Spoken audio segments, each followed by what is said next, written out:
Hello friends, कैसे हैं आप सब। स्वागत है आपका यूपीएससी एट होम प्रविष्या के यूट्यूब प्लेटफॉर्म पे। हम जो यूपीएससी एंड यूपीपीसीएस की मेंस आंसर राइटिंग कर रहे हैं, जिसमें हमारा जो डेली का टारगेट रहता है डेली 5 क्वेश्चन की आंसर राइटिंग करने का। उसी के साथ साथ हमारी जो एसए की सीरीज़ चल रही है, जिसमें हम हर संडे को 2 एसए कंप्लीट करवाते हैं।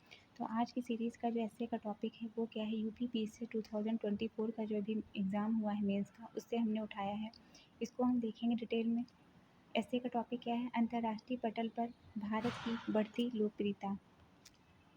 इसको हम डिटेल में देखेंगे। इसमें क्या है, भारत जो कभी उपनिवेश का शिकार था, जिसे तीसरी दुनिया का देश भी कहा जाता है। मतलब भारत जो है पहले जो कभी उपनिवेश का शिकार था, जिसे तीसरी दुनिया का देश भी कहा जाता था, आज अंतर्राष्ट्रीय मंच पर एक सशक्त, उत्तरदायी, लोकप्रिय राष्ट्र के रूप में उभर रहा है। यह बदलाव केवल आर्थिक शक्ति या जनसंख्या के बल पर नहीं आए,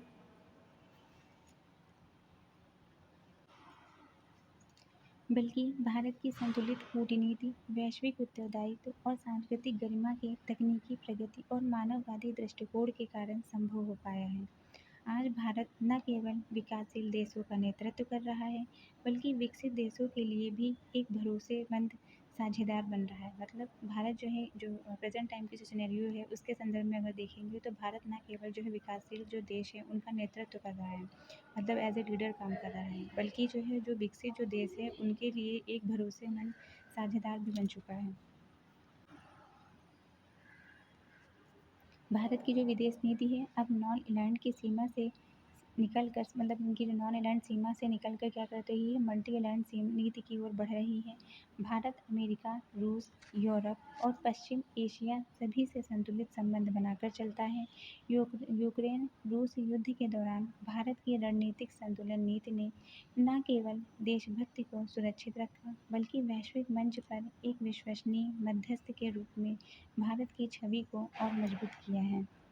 अमेरिका के राष्ट्रपति जो बाइडेन ने भारत की ट्रस्टेड ग्लोबल पार्टनर की मतलब भारत को जो है, अमेरिका के जो राष्ट्रपति हैं बाइडेन ने उनको भारत को किसकी संज्ञा दी है, ट्रस्टेड ग्लोबल पार्टनर की संज्ञा दी है, जो भारत की बढ़ती कूटनीतिक प्रतिष्ठा को प्रमाणित करता है। मतलब एक सर्टिफिकेट दिया है इन्होंने इसके हिसाब से।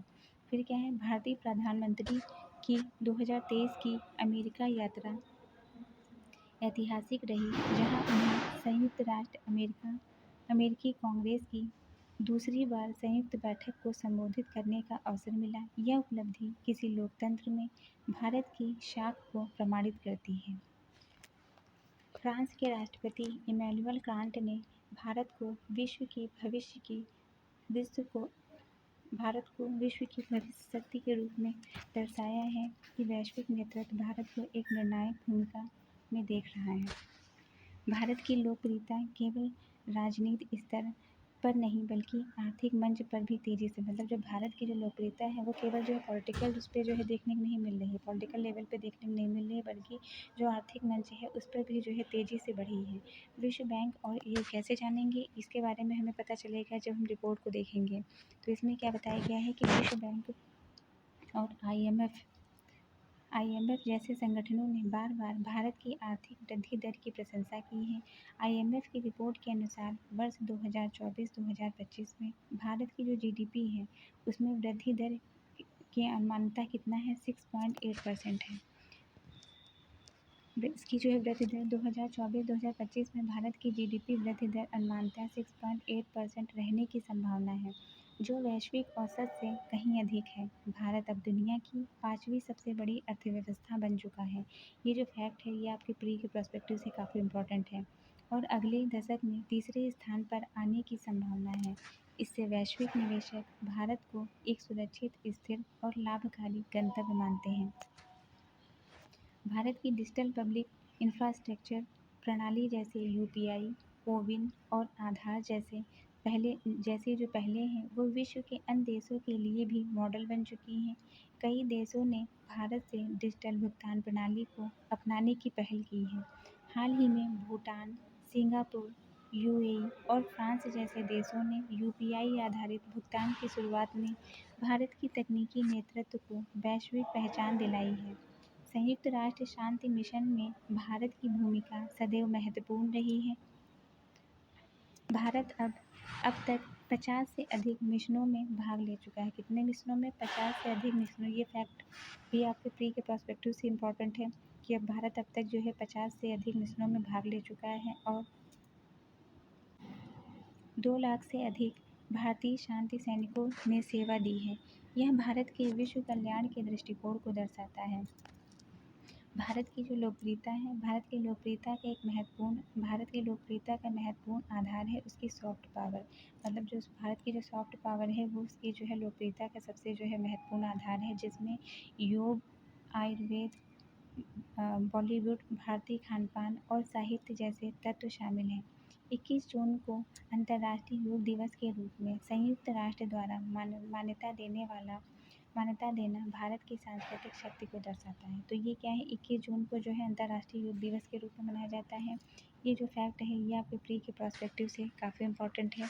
21 जून को अंतर्राष्ट्रीय योग दिवस के रूप में संयुक्त राष्ट्र द्वारा मान्यता देना भारत की संस्कृति को दर्शाता है। न्यूयॉर्क टाइम्स ने भारत में योगा सुपर पावर कहा। मतलब न्यूयॉर्क टाइम्स ने जो है भारत को क्या कहा है, योगा सुपर पावर कहा है, जो कि भारत की परंपराओं की वैश्विक स्वीकार्यता को दर्शाता है। भारत का मानवतावादी दृष्टिकोण भी उसकी अंतर्राष्ट्रीय लोकप्रियता में योगदान देता है, चाहे वह कोविड-19 महामारी के दौरान वैश्विक मैत्री अभियान के तहत 100 से अधिक देशों को वैक्सीन देना हो या आपदा में सहयोग। भारत ने हर बार यह साबित किया है कि वह वैश्विक उत्तरदायित्व का निर्वहन करने वाला राष्ट्र है। प्रधानमंत्री का यह कथन प्रासंगिक तब और भी प्रासंगिक होता है कि भारत न केवल विश्व का सबसे बड़ा लोकतंत्र है, बल्कि यह विश्व के लिए भरोसेमंद मित्र भी है। भारत की बढ़ती लोकप्रियता में प्रवासी भारतीय समुदाय की भूमिका भी महत्वपूर्ण है। लगभग 3.2 करोड़ प्रवासी भारतीय 100 से अधिक देशों में रहकर भारत की सांस्कृतिक और आर्थिक शक्ति का प्रसार कर रहे हैं। अमेरिका में भारतीय मूल के सीईओज जैसे सुंदर पिचई, सत्या नडेला और अजय बंगा जैसे नामों ने भारत की बौद्धिक शक्ति को विश्व में स्थापित किया है। हालांकि इस बढ़ती लोकप्रियता के साथ चुनौतियां भी विद्यमान हैं। चीन की आक्रामक विदेश नीति, पाकिस्तान द्वारा फैलाया गया आतंकवाद, वैश्विक जलवायु संकट, अफ्रीका एशिया में बढ़ते असमानता जैसे मुद्दे भारत के लिए भी कठिनाइयां पैदा करते हैं। भारत को चाहिए कि वह आर्थिक, तकनीकी और अन्य स्तर पर वह स्वयं को सशक्त बनाए रखते हुए वैश्विक सहयोग को भी सुदृढ़ करें। जलवायु परिवर्तन जैसे वैश्विक संकट में भारत की भूमिका भी महत्वपूर्ण होती जा रही है। भारत ने COP26 में नेट ज़ीरो जो कार्बन एमिशन का जो लक्ष्य रखा है, 2070 का लक्ष्य घोषित किया है, जो वैश्विक समुदाय को आश्वस्त करता है कि भारत विकास के साथ साथ पर्यावरण के प्रति भी संवेदनशील है। कि मतलब इसमें जो ये बताया गया है कि भारत केवल विकास की ओर जो है ध्यान नहीं दे रहा है, बल्कि विकास के साथ साथ पर्यावरण की ओर भी जो है सतर्क है। भारत अब एक रूल सेपर के रूप में उभर रहा है, न केवल एक रूल फॉलोवर। G20 मतलब इसमें बताया गया है कि जो भारत है वो भारत जो है कि रूल सेपर के रूप में उभर रहा है, न कि जो है केवल एक रूल फॉलोवर के रूप में। G20, SCO, क्वाड, ब्रिक्स जैसे मंचों पर भारत की भूमिका सिर्फ भागीदार की नहीं बल्कि नेतृत्वकर्ता की होती जा रही है। अफ्रीका से लेकर यूरोप और एशिया से लेकर अमेरिका तक भारत की नीति संतुलन, संवाद और समन्वय की है। अंततः यही कहा जा सकता है कि अंतर्राष्ट्रीय पटल पर भारत की बढ़ती लोकप्रियता केवल अस्थायी प्रभाव नहीं है, बल्कि एक दीर्घकालीन प्रक्रिया भी है, जो लोकतांत्रिक मूल आर्थिक विकास, मानवीय दृष्टिकोण और सांस्कृतिक गरिमा पर आधारित है। स्वामी विवेकानंद का यह कथन स्मरणीय है कि भारत एक दिन विश्व गुरु बनेगा। आज वह भारत वैश्विक समस्याओं के समाधान का भागीदार बनता है। जब वह जलवायु, डिजिटल तकनीकी, मानवीय सहायता और बहुपक्षीय वार्ताओं में अग्रणी भूमिका निभाता है, तो यह स्पष्ट हो जाता है कि वह समाज दूर नहीं, जब भारत न केवल लोकप्रिय होगा बल्कि नेतृत्वकारी भी होगा।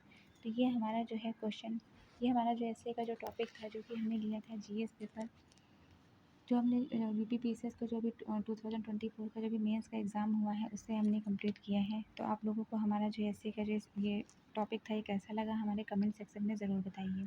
तो ऐसे ही पढ़ते रहिए, लाइफ में आगे बढ़ते रहिए, यूपीएससी 8वां प्रविष्टा के साथ में मेंस एंड राइटिंग करते रहिए। Thank you.